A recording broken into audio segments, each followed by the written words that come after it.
Guys, it's Ken from Rogers Rigs, and today I'm going to show you how we took apple scraps and made that.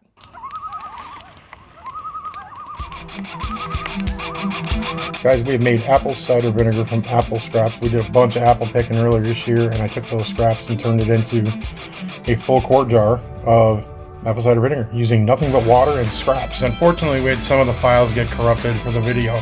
So the step that we're missing here is the step of me basically packing the jars with the skins. I didn't use any of the cores for this one. I figured I could get more skins in the jar than I could get, apple cores, and I wanted to try it that way to see what we came out with. So I'm pretty sure you guys can figure out, you pack your jars as tightly as you can with a bunch of scraps.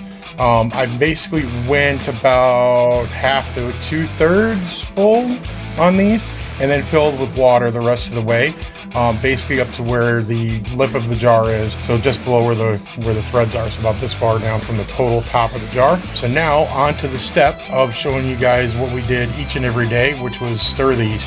One other thing we did do is we did top them. We ended up using coffee filters for these, and then you put them on top and just use the outside ring that's there for the lid. Use it to keep it tightened down. You want to keep it as dry as possible on there so these don't get wet.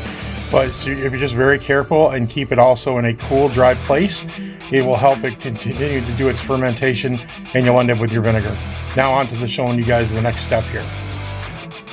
All right, so this was day 1 through 7. We pretty much just started every day, and this is what you saw. Okay, we're on day 13. Jar number 1, jar number 2. Still no bubbles, you can see. 1 or 2. Pretty sure this is done working off. Same thing with jar number 2. No mold issues whatsoever. It's smelling like vinegar.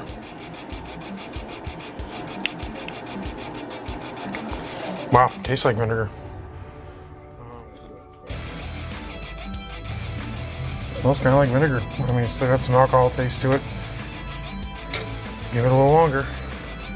Okay guys, we're at 25 days. Everything has gotten to a point where it's no longer doing anything, and it's just sitting. So we're going to give this a try. Jar 1 tastes like vinegar. Jar 2 tastes like vinegar. It is a very mild vinegar compared to store-bought, but has a lot of apple flavor to it.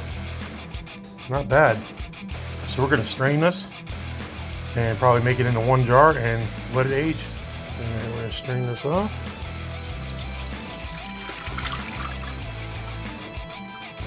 Jar number 1.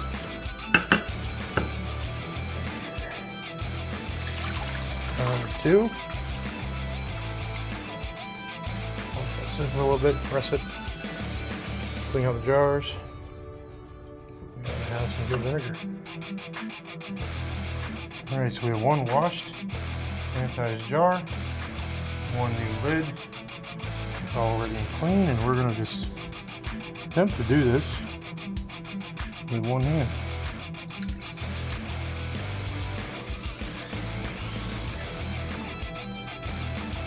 And we got a full jar and a little extra.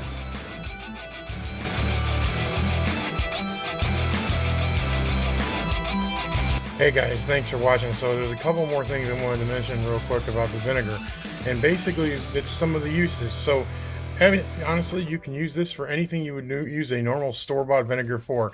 Anything from cleaning into your other recipes. Cider vinegar makes great vinaigrettes, and this one's got a ton of flavor. So the longer you let it sit, like we said before, the better it's going to be. So use this, sparingly if you'd like for a little while, or use it right away. It'll work either way.